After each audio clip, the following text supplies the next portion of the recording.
अस्सलाम वालेकुम। सितारों के सफ़र पर खुश आमदीद। आज की वीडियो में हम बात करेंगे जो कुंडली का बादशाह है, यानी आपके जायचे में जो बादशाह बैठा हुआ है यानी सन, वो 15 जनवरी को कैप्रिकॉन में ट्रांजिट कर रहा है 13 फरवरी 2026 तक।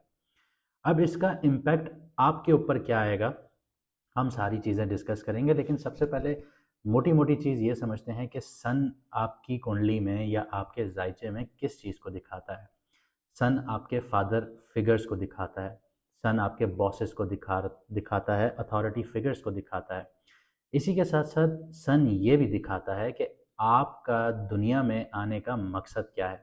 आप किस फील्ड में जाएंगे या किस चीज़ से रिलेटेड काम करेंगे तो आपको शोहरत भी मिलेगी और आप उस काम में आगे भी बढ़ेंगे। अक्सर और बेशतर आपने इसी तरह लोगों को देखा होगा कि वो अपनी फील्ड में दिन रात मेहनत करते हैं, 20-20 साल लगा देते हैं या 30-30 साल लगा देते हैं या अपनी पूरी ज़िंदगी लगा देते हैं, लेकिन कामयाब नहीं हो पाते, उनको नाम नहीं मिलता।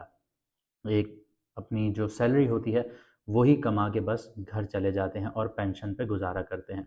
लेकिन इसके बरक्स आपने ये भी देखा होगा कि 10-10 साल के बच्चे या 20-20 साल के बच्चे नाम भी कमा लेते हैं, फेम भी कमाते हैं और उनको दुनिया भी पहचान रही होती है। तो इस तरह के बहुत सी चीज़ें हैं जो सन शो करता है। तो ये सारी चीज़ें सन के अंडर में आती हैं और भी बहुत कुछ आता है, लेकिन वो एक टॉपिक बहुत ज़्यादा लंबा हो जाएगा। लेकिन कैप्रिकॉन में सन कंफर्टेबल नहीं होता।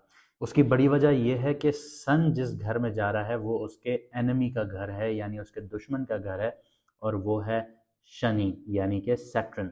तो जैसे मैंने बताया कैप्रिकॉन जो है वो सैटर्न का घर है और सन जो है यहाँ पे कंफर्टेबल नहीं होता।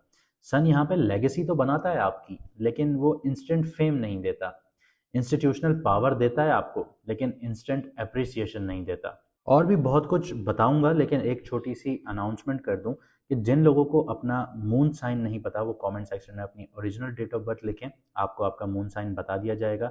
इसके अलावा हम लोग लाइव भी आएंगे, तो जिन लोगों ने सब्सक्राइब नहीं किया हुआ वो सब्सक्राइब कर लें, क्योंकि लाइव पे फिर आप लोग कमेंट नहीं कर पाएंगे, और जब कमेंट नहीं कर पाएंगे तो आपका और हमारा इंटरेक्शन नहीं होगा और आपके सवालात अधूरे रह जाएंगे।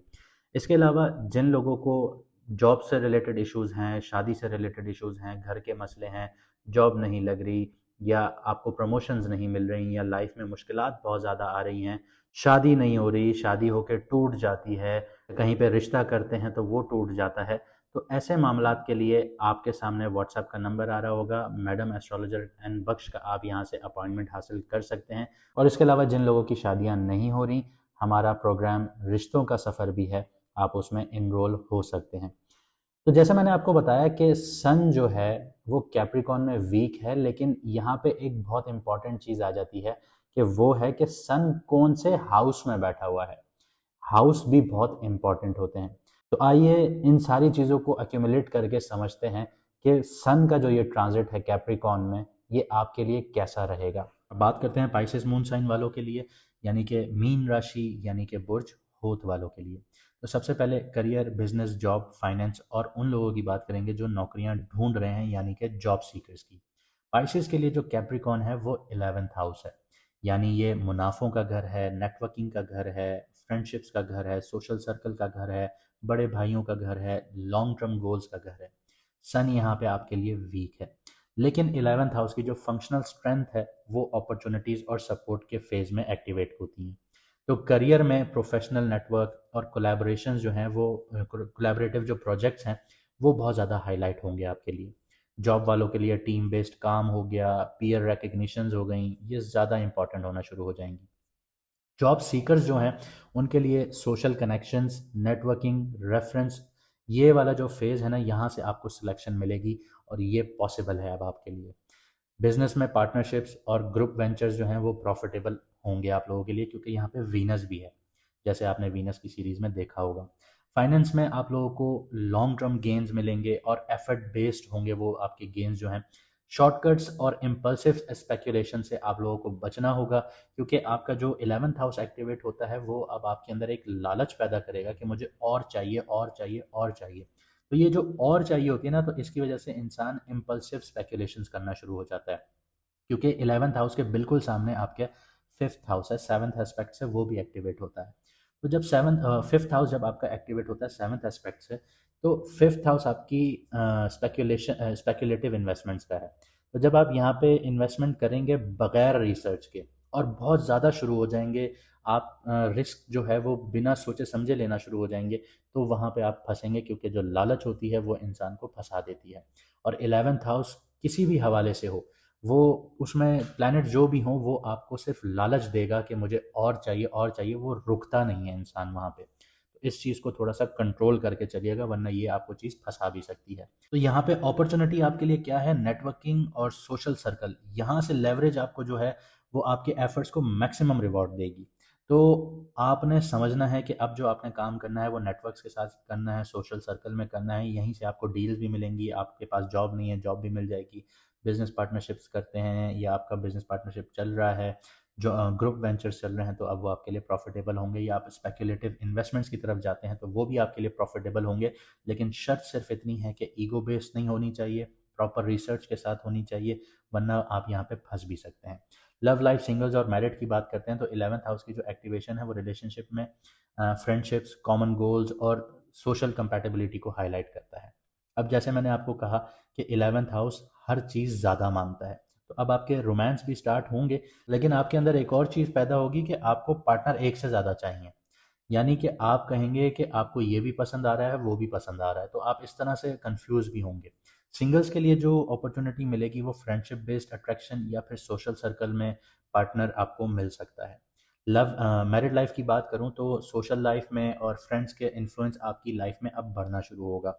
म्यूचुअल गोल्स और अंडरस्टैंडिंग जो हैं वो स्ट्रांग होना शुरू होंगी, लेकिन यहाँ पे आपको एक बाउंड्री लाइन बनानी पड़ेगी, क्योंकि यहाँ पे जब आप अपने फ्रेंड्स का इन्फ्लुएंस अपने मैरिड लाइफ में लेके आते हैं, अपनी सोशल लाइफ का इन्फ्लुएंस अपनी मैरिड लाइफ में लेके आते हैं, तो यहाँ से जो डोरें हैं वो बहुत तेज़ी से हिलना शुरू होती हैं और वो यहाँ पे टूटने का भी खतरा रखती हैं। तो इसको बहुत सोच समझ कर आगे बढ़िएगा। इमोशनल बॉन्डिंग में रिस्पेक्ट बहुत ज़रूरी होगी, और शेयर्ड इंटरेस्ट जो है वो वेटेज ज़्यादा रखेंगे। तो आपको हर चीज़ अपने पार्टनर के साथ डिस्कस करनी है, एक दोस्त की तरह मैं कहूँगा कि अगर आप अपने पार्टनर को लेकर चलेंगे तो आपका जो रिलेशनशिप है वो यहाँ पे स्ट्रांग होगा। इस फेज़ में लव और सोशल कनेक्शंस दोनों को कोलैबोरेटिव और रिस्पेक्टफुल अप्रोच से ही हैंडल कीजिएगा, तो आपका रिलेशन बहुत आगे जाएगा। आगे बढ़ते हैं, हेल्थ इश्यूज और रिकवरी की बात करते हैं तो सन वीक है आपके 11th हाउस में। ये यहाँ पे आपको सर्कुलेटरी सिस्टम और हार्ट से रिलेटेड इश्यूज क्रिएट करवा सकता है, स्ट्रेस दे सकता है ड्यू टू सोशल कमिटमेंट्स, इसके अलावा over work from networking events, तो यहाँ पे आपको स्ट्रेस बहुत ज़्यादा क्रिएट होगा, लेकिन सर्कुलेटरी सिस्टम और हार्ट से रिलेटेड जो इश्यूज हैं वो ज़्यादा क्रिटिकल होंगे आपके लिए। रिकवरी उनके लिए होगी जो मॉडरेट एक्सरसाइजेस करेंगे, सोशल बाउंड्रीज मेंटेन करेंगे, रेस्ट और डाइट पर फोकस करेंगे, इमोशनल क्लैरिटी के लिए जर्नलिंग करेंगे, तो उनके लिए रिकवरी भी होगी। अब कुछ रेमेडीज़ की बात करते हैं, लेकिन उससे पहले मैं आपको ये बता दूं कि पाइसेस वालों के लिए जो सन का ट्रांजिट है ये सोशल लेवरेज और गेन्स का फेस है। यानी अब आपको बड़े बड़े मुनाफे भी मिलेंगे, सोशल लेवरेजेस भी मिलेंगी, लेकिन नेटवर्किंग और फ्रेंड का सपोर्ट वाइजली यूज़ करना है आप लोगों ने। लॉन्ग टर्म गोल्स और कोलैबोरेशंस पर फोकस रखना है, मतलब सिर्फ इतना फोकस रखना है कि आपने अपने आप को आगे अपलिफ्ट करना है, और बहुत सोच समझ कर देखना है कि कौन मेरा दोस्त है कौन नहीं है, कहाँ से मैं अपना काम निकाल सकता हूँ। बहुत अक्लमंदी से आगे बढ़ना है। ईगो और इम्पल्सिव सोशल बिहेवियर जो हैं वो अवॉइड करने हैं। अगर आप ये सारी चीज़ें करते हैं तो ये फेज़ करियर, फाइनेंस और पर्सनल ग्रोथ में फ्रूटफुल और रिवॉर्डिंग पीरियड बनेगा आपके लिए। कुछ रेमेडीज़ की बात कर लेते हैं। तो सबसे पहले आप लोगों को अपने सुपरवाइजर्स हो गए या कोई बुजुर्ग हजरात हो गए या हार्ड वर्किंग लेबर क्लास हो गई, उसको सदका या दान करें, खाने पीने की चीज़ें, या फिर प्रैक्टिकल हेल्प ऑफर करें अगर आप लोग ये चीज़ें अफोर्ड नहीं कर सकते। ये सन का जो कार्मिक प्रेशर होता है उसको सॉफ्टन करना शुरू करता है। इसके अलावा सुबह जल्दी उठिए, मॉर्निंग की सनलाइट लीजिए, एक्सपोजर लीजिए सनलाइट का, लाइट सी स्ट्रेचिंग वगैरह एक्सरसाइजेज वगैरह कीजिए, ये आपकी वाइटलिटी और कॉन्फिडेंस को बैलेंस करना शुरू करेगा। जाने से पहले एक बात कहना चाहूँगा कि जिन लोगों को हमारे दूसरे चैनल का नहीं पता, उसका नाम भी सितारों का सफ़र है, उसको भी सब्सक्राइब कर लीजिए, क्योंकि हमारी एक सीरीज़ एक चैनल पे आएगी, दूसरी सीरीज़ दूसरे चैनल पर आएगी, ताकि आप लोग वीडियोस मिस ना करें और आप अपनी ज़िंदगी को प्रॉपर वे में एक स्ट्रक्चर्ड फॉर्म में आगे बढ़ा सकें और आपको गाइडेंस प्रॉपर मिलती रहे। चलिए मुझे दीजिए इजाज़त, यहाँ से मिलते हैं अगली वीडियो में सितारों के सफ़र।